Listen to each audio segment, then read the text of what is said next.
I had a different philosophy as far as being a captain of this team.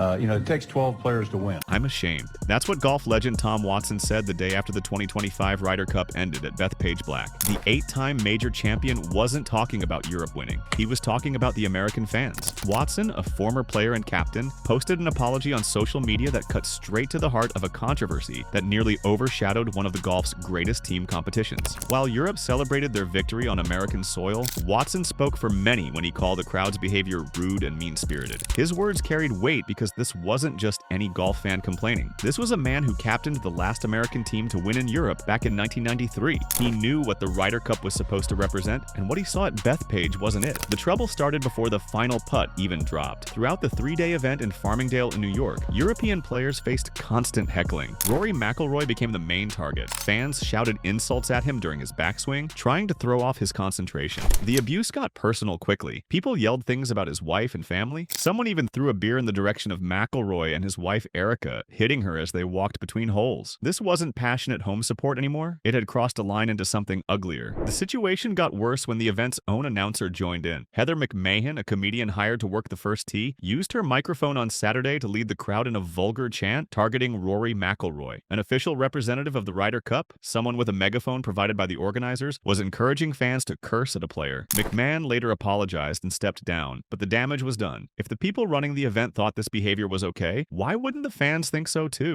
The PGA of America scrambled to respond. They brought in extra security, including police officers and dogs, to line the fairways and protect the European team. But the fixes came too late. The atmosphere had already turned toxic. Players on both sides had to address it. McIlroy spoke clearly after the event. Golf should be held to a higher standard, he said. The language and behavior he experienced was unacceptable and abusive. He wasn't wrong. If you've been watching this story unfold and want to see where it goes next, hit that subscribe button and drop a comment below. What do you think about fan behavior at golf events? Should there be stricter rules? Let me know your thoughts. But here's the thing about the 2025 Ryder Cup. The controversy in the stands almost made people forget about the incredible golf being played on the course. And make no mistake, Team Europe came to Bethpage Black ready to dominate. From the very first session on Friday morning, Europe made a statement. They weren't intimidated by the hostile crowd or the tough New York course. They were there to win. Captain Luke. Donald had a secret weapon. He brought back 11 of the 12 players who won in Rome 2 years earlier. Only one Højgaard brother was swapped for another. This continuity mattered. The European team knew each other's games. They trusted each other under pressure. The American team, led by Captain Keegan Bradley, was totally different from the squad that lost in 2023. That lack of familiarity showed immediately. In the Friday morning foursomes, Europe crushed the Americans 3-1. John Rahm and Tyrrell Hatton beat Bryson DeChambeau and Justin Thomas 4-3. Ludwig Aberg and Matt Fitzpatrick destroyed world number 1 Scottie Scheffler and Russell Henley 5-3. But the most impressive win came from Rory McIlroy and Tommy Fleetwood. The duo, nicknamed Fleetwood Mac, routed Colin Morikawa and Harris English 5-4. Only Xander Schauffele and Patrick Cantlay saved a point for America. Europe led 3.5 to half a point after just the first session.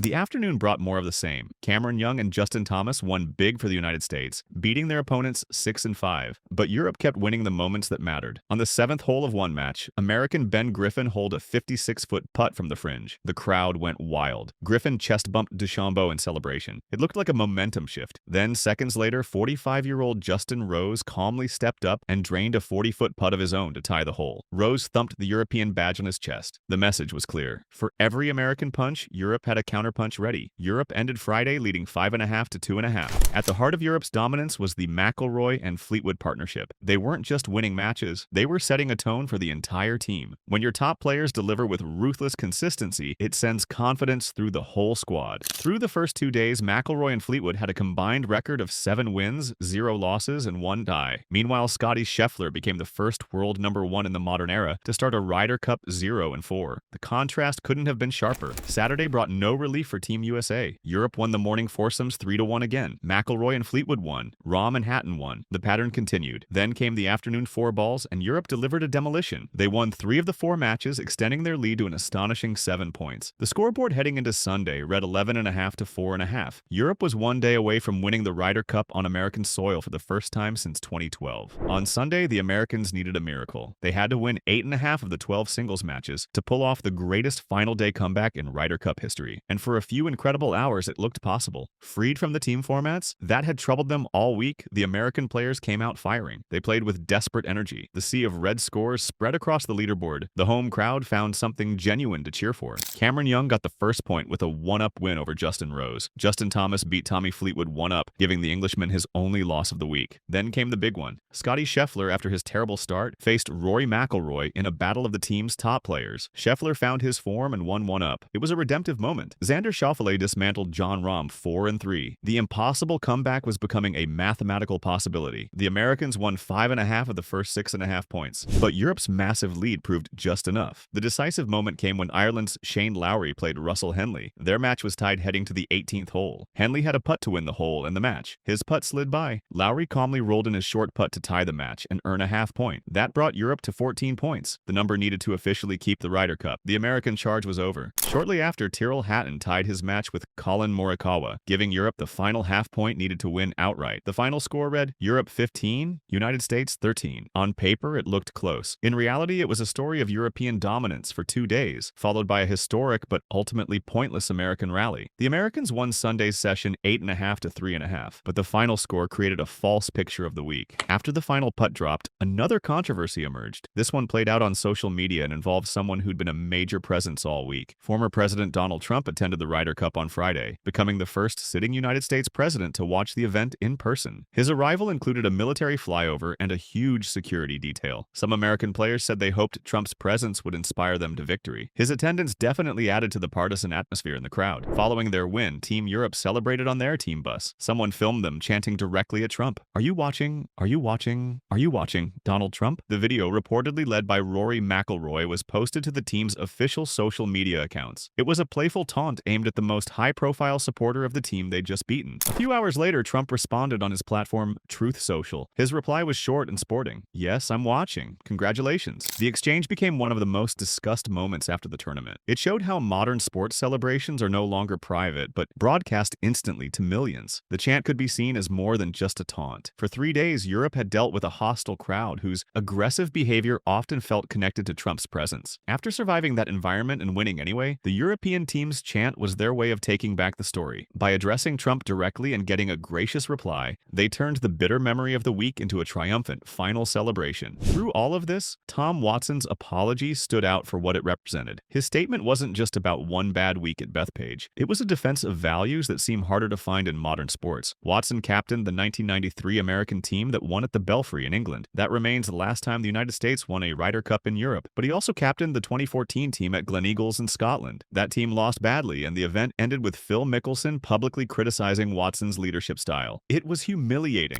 This history made Watson's 2025 apology more powerful. He wasn't speaking from a place of perfection. He'd experienced the highest highs and lowest lows of Ryder Cup leadership. He knew what it felt like to have the American team's reputation damaged on the world stage. His words came with humility and authenticity that transformed them from simple criticism into genuine sportsmanship. He was restoring honor that the current American leadership failed to provide. Watson's apology also showed a contrast with the 2025 team's response. Captain Keegan Bradley didn't strongly condemn the fan behavior. American players like Colin Morikawa and Justin Thomas offered excuses rather than direct apologies. In this leadership gap, Watson stepped forward as the moral guide for American golf. As the golf world looks ahead to the 2027 Ryder Cup at Adair Manor in Ireland, the lessons from Bethpage are clear. The rude behavior wasn't just a few bad fans. It was a symptom of something larger threatening the game's traditions. But the strong reactions against the abuse showed that most people still care about doing things the right way. Despite the ugliness outside the ropes, the golf inside them was spectacular. Europe's team unity was impressive. The Americans' Sunday comeback showed the Ryder Cup's power to create unforgettable drama. The 2025 Ryder Cup tested the boundaries of acceptable behavior, but the responses have strengthened the commitment to protect what makes the competition special. If you found this breakdown valuable, make sure you're subscribed to stay updated on future golf stories. And drop a comment sharing your biggest takeaway from Tom Watson's apology. Tom Watson reminded everyone that true leadership means standing up for what's right, even when it's uncomfortable. While the Bethpage Ryder Cup will be remembered for controversy, Watson's intervention ensured it will also be remembered as a turning point. The hope now is that future Ryder Cups will honor the traditions Watson fought to protect. Passionate but respectful rivalry, competition with honor, golf held to a higher standard.